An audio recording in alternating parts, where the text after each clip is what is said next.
ನಮಸ್ಕಾರ. ಇದೀಗ ತಾನೇ ಬಂದ ರಾಜ್ಯದ ಮುಖ್ಯವಾದ ಮಾಹಿತಿಗಳು. 1 ವರ್ಷ ಚಿನ್ನ ಖರೀದಿ ಮಾಡಬೇಡಿ, ಪೆಟ್ರೋಲ್ ಕಡಿಮೆ ಬಳಸಿ ಎಂದು ದೇಶದ ಜನತೆಗೆ ಪ್ರಧಾನಿ ಮೋದಿ ಅವರು ಕರೆ ಕೊಟ್ಟಿದ್ದಾರೆ. ಏನಿದು ಶಾಕಿಂಗ್ ಮಾಹಿತಿ ನೋಡೋಣ. ಪ್ರಧಾನಿ ಮೋದಿ ಅವರು ಕರೆ ಕೊಟ್ಟ ಬೆನ್ನಲ್ಲೇ ಚಿನ್ನದ ಬೆಲೆಯಲ್ಲಿ ವ್ಯತ್ಯಾಸವಾಗಿದೆ. ಎಷ್ಟು ಇಳಿಕೆ ಎಷ್ಟು ಏರಿಕೆ ಆಗಿದೆ ಮಾಹಿತಿ ನೋಡೋಣ ಸ್ನೇಹಿತರೆ. ಮತ್ತೊಂದೆಡೆಯಲ್ಲಿ ಸಚಿವ ಸುಧಾಕರ್ ನಿಧನ ಹಿನ್ನೆಲೆಯಲ್ಲಿ ಜಿಲ್ಲೆಗೆ ಸರ್ಕಾರಿ ರಜೆ ಘೋಷಣೆ, 3 ದಿನ ಶೋಕಾಚರಣೆ. ಇದೇ ಮಧ್ಯೆ ಸುಧಾಕರ್ ನಿಧನದಿಂದ ರಾಜಕೀಯ ಕ್ಷೇತ್ರಕ್ಕೆ ದೊಡ್ಡ ನಷ್ಟವಾಗಿದೆ ಎಂದು ಸಿಎಂ ಸಿದ್ದರಾಮಯ್ಯನವರು ಸಂತಾಪ ವ್ಯಕ್ತಪಡಿಸಿದ್ದಾರೆ. ಎಲ್ಲ ಮಾಹಿತಿ ನೋಡೋಣ. ಕರ್ನಾಟಕದಲ್ಲಿ ಎಲ್ಲಾ ಕುರ್ಚಿಗಳು ಗಟ್ಟಿಯಾಗಿವೆ.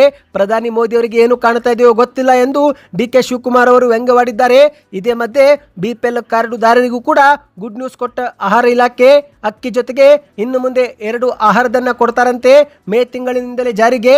ಮತ್ತೊಂದೆಡೆಯಲ್ಲಿ ತಮಿಳುನಾಡಿನ ನೂತನ ಮುಖ್ಯಮಂತ್ರಿ ಆದ ವಿಜಯ್ ಅವರು ಮೊದಲ ಭಾಷಣದಲ್ಲೇ ಹಿಂದಿನ ಸರ್ಕಾರ 10 ಲಕ್ಷ ಕೋಟಿ ಸಾಲ ಬಿಟ್ಟು ಹೋಗಿದೆ, ಸರ್ಕಾರದ ಖಜಾನೆ ಖಾಲಿ ಮಾಡಿದೆ ಎಂದು ಹೇಳಿಕೆ ಕೊಟ್ಟಿದ್ದು. ಇದೇ ಹೇಳಿಕೆಗೆ ಮಾಜಿ ಮುಖ್ಯಮಂತ್ರಿ ಸ್ಟಾಲಿನ್ ಅವರು ಕಿಡಿಕಾರಿದ್ದಾರೆ. ಎಲ್ಲ ಸುದ್ದಿಗಳನ್ನು ಡೀಟೇಲ್ ಆಗಿ ನೋಡೋಣ. ಅದಕ್ಕೂ ಮೊದಲು ನೀವು ನಮ್ಮ ಚಾನಲ್ಗೆ ಮೊದಲು ಬಾರಿ ಭೇಟಿ ಕೊಡ್ತಾ ಇದ್ರೆ ದಯವಿಟ್ಟು ಸಬ್ಸ್ಕ್ರೈಬ್ ಆಗಿ, ಪಕ್ಕದಲ್ಲಿ ಕಾಣಿಸೋ ಗಂಟೆ ಕೂಡ ಒತ್ತಿ. ಇದರಿಂದ ರಾಜ್ಯದ ಮಾಹಿತಿಗಳು ನಿಮಗೆ ಸಿಗುತ್ತವೆ. ವಿಡಿಯೋಗೆ ಲೈಕ್ ಮಾಡಿ ಮತ್ತು ವಿಡಿಯೋ ಪೂರ್ತಿಯಾಗಿ ನೋಡಿ. ಬನ್ನಿ ಸ್ನೇಹಿತರೆ, ಎಲ್ಲ ಮಾಹಿತಿಗಳನ್ನು ಡೀಟೇಲ್ ಆಗಿ ನೋಡೋಣ.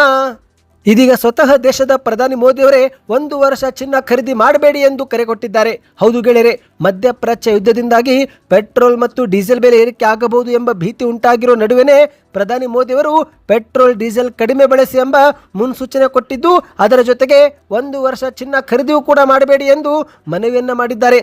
ಈ ಮೂಲಕ ಸ್ನೇಹಿತರೆ, ಪೆಟ್ರೋಲ್ ಡೀಸೆಲ್ ಬೆಲೆ ಶೀಘ್ರವೇ ಏರಿಕೆ ಆಗಬಹುದು ಎಂಬ ಒಂದು ಪರೋಕ್ಷವಾದ ಸಂದೇಶ ಪ್ರಧಾನಿ ಮೋದಿಯವರು ಕೊಟ್ಟಿರುವಂಥದ್ದು. ಹೌದು ಗೆಳೆಯರೆ, ಪ್ರಧಾನಿ ಮೋದಿಯವರು ತಮ್ಮ ಭಾಷಣದಲ್ಲಿ 1 ವರ್ಷ ಸಾಧ್ಯವಾದರೆ ಚಿನ್ನ ಖರೀದಿ ಮಾಡಬೇಡಿ ಎಂದಿದ್ದಾರೆ. ಅದರ ಜೊತೆಗೇನೆ ಕೊರೋನಾ ಕಾಲದಂತೆ ಜನರು ಮತ್ತೊಮ್ಮೆ ಮನೆಯಿಂದಲೇ ಕೆಲಸ ಮಾಡುವ ಪದ್ಧತಿ ಪುನರುಜ್ಜೀವನಗೊಳಿಸಬೇಕು ಎಂದಿದ್ದಾರೆ.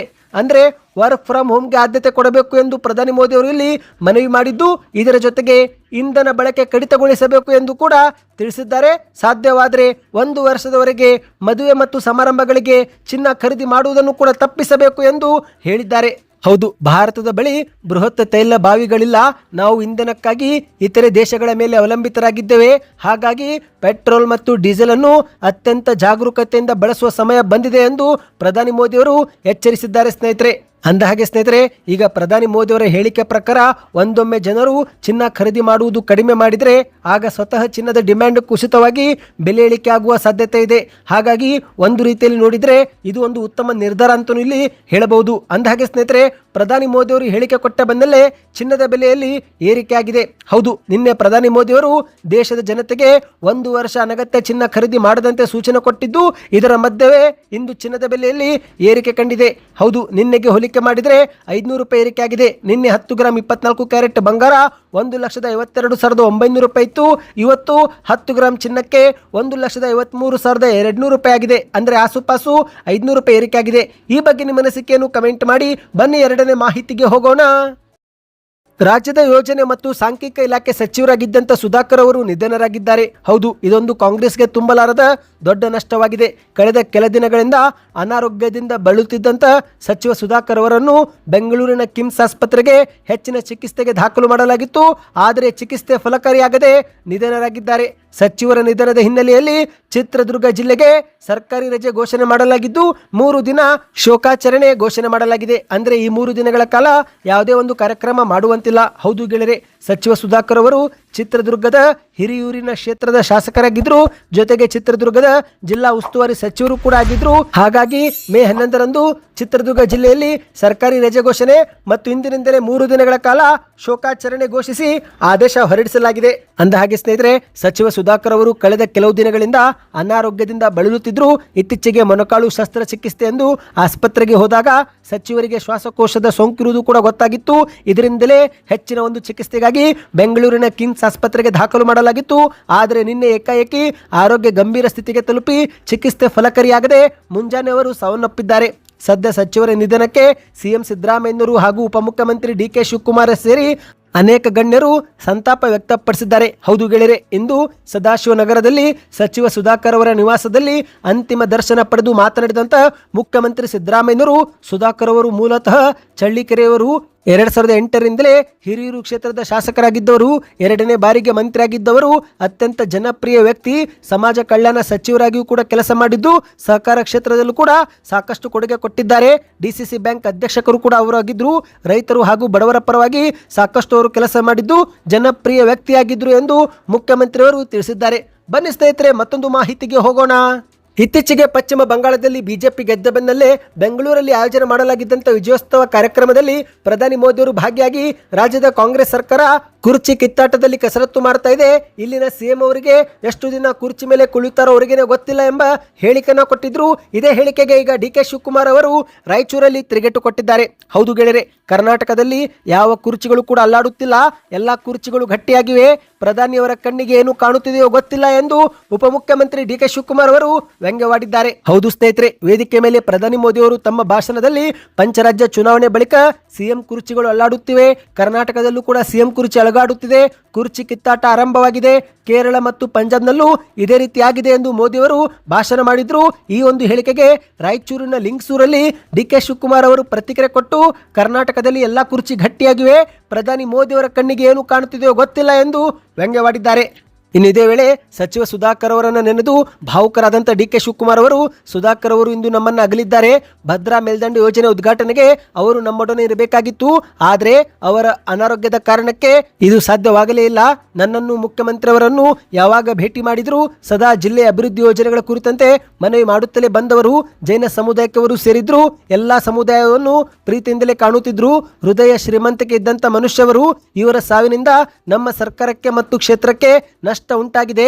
ನನಗೆ ವೈಯಕ್ತಿಕವಾಗಿ ಬಹಳ ಆಘಾತ ಉಂಟಾಗಿದೆ ಎಂದು ಭಾವುಕ ಮಾತುಗಳನ್ನಾಡಿದ್ದಾರೆ. ಬನ್ನಿ ಸ್ನೇಹಿತರೆ, ಮತ್ತೊಂದು ಮಾಹಿತಿಗೆ ಹೋಗೋಣ. ನಿಮ್ಮ ಹತ್ತಿರವೂ ಕೂಡ ಬಿಪಿಎಲ್ ಪಡಿತರ ಚೀಟಿ ಇದ್ರೆ ಕಮೆಂಟ್ನಲ್ಲಿ ಬಿಪಿಎಲ್ ಎಂದು ಕಮೆಂಟ್ ಮಾಡಿ.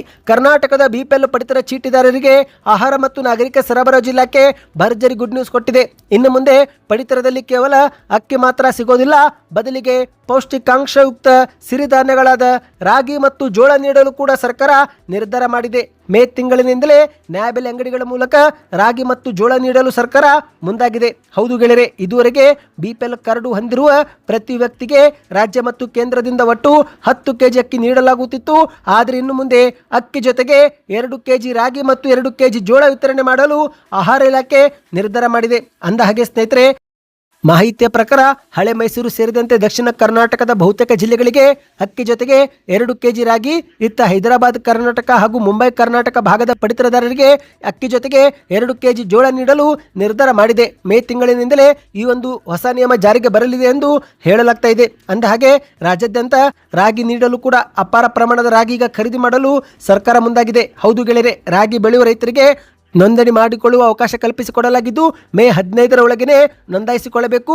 ರಾಜ್ಯಾದ್ಯಂತ 6 ಲಕ್ಷ ಮೆಟ್ರಿಕ್ ಟನ್ಗೂ ಅಧಿಕ ರಾಗಿ ಸಂಗ್ರಹ ಮಾಡಿಕೊಳ್ಳುವ ಗುರಿಯನ್ನು ರಾಜ್ಯ ಸರ್ಕಾರ ಹಾಕಿಕೊಂಡಿದೆ. ಸ್ನೇಹಿತರೆ, ನಿಮ್ಮ ಪ್ರಕಾರ 10 ಕೆಜಿ ಅಕ್ಕಿ ಕೊಡಬೇಕು ಅಥವಾ ರಾಗಿ ಜೋಳ ಕೊಡಬೇಕು ಅಥವಾ ಮೊದಲಿನಂತೆ ಹಣವನ್ನು ಜಮಾ ಮಾಡಬೇಕು? ನಿಮ್ಮ ಅನಿಸಿಕೆಯನ್ನು ಕಮೆಂಟ್ ಮಾಡಿ. ಬನ್ನಿ ಸ್ನೇಹಿತರೆ, ಕೊನೆಯ ಮಾಹಿತಿಗೆ ಹೋಗೋಣ.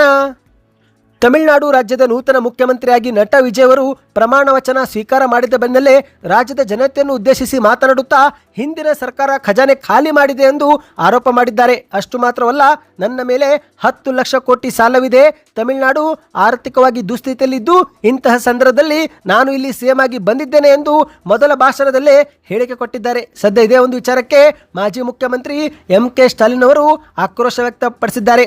ಹೌದು ಗೆಳೆಯರೆ, ಮಾಧ್ಯಮಗಳ ಮುಂದೆ ಕಿಡಿಕಾರಿದಂತೆ MK ಸ್ಟಾಲಿನ್ ಅವರು ನೂತನ ಸಿಎಂ ವಿಜಯ್ ಅವರು ಈ ರೀತಿ ಹೇಳಿಕೆ ಕೊಡುತ್ತಿರುವುದು ಸರಿಯಲ್ಲ, ರಾಜ್ಯದ ಜನರನ್ನು ತಪ್ಪು ದಾರಿಗೆ ಎಳೆತಿದ್ದಾರೆ, ಸರ್ಕಾರದ ಬಳಿ ಹಣವೇ ಇಲ್ಲ ಎಂಬ ನಿಮ್ಮ ಹೇಳಿಕೆ ಸರಿಯಲ್ಲ ಎಂದು ಮಾಧ್ಯಮಗಳ ಮುಂದೆ ಕಿಡಿಕಾರಿದ್ದಾರೆ. ಮತ್ತೆ ಮುಂದುವರೆದು ಮಾತನಾಡಿ, ತಮಿಳುನಾಡಿನ ನೂತನ ಮುಖ್ಯಮಂತ್ರಿ TVK ಪಕ್ಷದ ನಾಯಕ ವಿಜಯ್ ಅವರಿಗೆ ನಾನು ಅಭಿನಂದನೆ ಸಲ್ಲಿಸುತ್ತೇನೆ. ಅಧಿಕಾರ ಸ್ವೀಕಾರ ಮಾಡುತ್ತಿದ್ದಂತೆ ನೀವು ಸಹಿ ಹಾಕಿರುವ 2 ಘೋಷಣೆಗಳನ್ನು ಕೂಡ ನಾನು ಸ್ವಾಗತ ಮಾಡುತ್ತೇನೆ. ಆದರೆ ಸರ್ಕಾರದ ಬಳಿ ಹಣವೇ ಇಲ್ಲ ಎಂದು ನೀವು ಆರಂಭದಲ್ಲೇ ಹೇಳಬೇಡಿ. ಹಣವಿದೆ, ಜನರಿಗೆ ನೀಡುವ ಮನಸ್ಸು ನೀವು ಮಾಡಬೇಕು, ಆಡಳಿತ ನಡೆಸುವ ಸಾಮರ್ಥ್ಯ ನಿಮಗಿರಬೇಕು ಅಷ್ಟೇ ಎಂದು ಮಾಧ್ಯಮಗಳ ಮುಂದೆ ತಿರುಗೇಟು ಕೊಟ್ಟಿದ್ದಾರೆ. ಈ ಒಂದು ಹಿಂದೆಯೂ ಕೂಡ ಕೋವಿಡ್ ಪ್ರವಾಹ ಸೇರಿದಂತೆ ಅನೇಕ ಸಂಕಷ್ಟಗಳು ಬಂದಾಗ ಮತ್ತು ಕೇಂದ್ರದ ಬಿಜೆಪಿ ಸರ್ಕಾರದ ನಿರ್ಲಕ್ಷ್ಯದ ನಡುವೆಯೂ ಕೂಡ ನಾವು 5 ವರ್ಷ ಜನರಿಗೆ ಅನೇಕ ಜನಪರ ಯೋಜನೆ ಕೊಟ್ಟಿದ್ದೇವೆ. ನೀವು ನಿಮ್ಮ ಮೊದಲ ಭಾಷಣದಲ್ಲೇ ಹಿಂದಿನ ಸರ್ಕಾರ 10 ಲಕ್ಷ ಕೋಟಿ ಸಾಲ ಬಿಟ್ಟು ಖಜಾನೆ ಖಾಲಿ ಮಾಡಿದೆ ಎಂದು ಆರೋಪ ಮಾಡುವುದು ಸರಿಯಲ್ಲ. ತಮಿಳುನಾಡಿನ ಸಾಲದ ಮಟ್ಟ ಅನುಮತಿಸಲಾದ ಮಿತಿಯೊಳಗೇನೆ ಇದೆ ಎಂದು ಸ್ಟಾಲಿನ್ ಅವರು ಹೇಳಿಕೆ ಕೊಟ್ಟಿದ್ದಾರೆ. ನಿಮ್ಮ ಮೇಲೆ ಜನರು ವಿಶ್ವಾಸವಿಟ್ಟು ಮತ ಹಾಕಿದ್ದಾರೆ. ಹಾಗಾಗಿ ಜನರು ನಿಮ್ಮಿಂದ ಹಲವು ನಿರೀಕ್ಷಿಸುತ್ತಿದ್ದಾರೆ. ಹಾಗಾಗಿ ನೀವು ಮೊದಲ ಭಾಷಣದಲ್ಲೇ ಖಜಾನೆ ಖಾಲಿಯಾಗಿದೆ ಎಂಬ ಹೇಳಿಕೆ ಕೊಡಬೇಡಿ, ಜನರ ವಿಶ್ವಾಸವನ್ನು ಉಳಿಸಿಕೊಳ್ಳಿ ಎಂದು ಸ್ಟಾಲಿನ್ ಅವರು ಹೇಳಿಕೆ ಕೊಟ್ಟಿದ್ದಾರೆ. ಸದ್ಯಕ್ಕೆ ಇಷ್ಟೇ ಸ್ನೇಹಿತರೆ, ಈ ಎಲ್ಲ ಮಾಹಿತಿಗಳು ಇಷ್ಟವಾಗಿದ್ದರೆ ಚಾನಲ್ಗೆ ಸಬ್ಸ್ಕ್ರೈಬ್ ಮಾಡಿಕೊಳ್ಳಿ. ನಿಮ್ಮ ಅನಿಸಿಕೆಗಳನ್ನು ಕಮೆಂಟ್ ಮಾಡ್ತಾ ವಿಡಿಯೋನ ಶೇರ್ ಮಾಡಿ.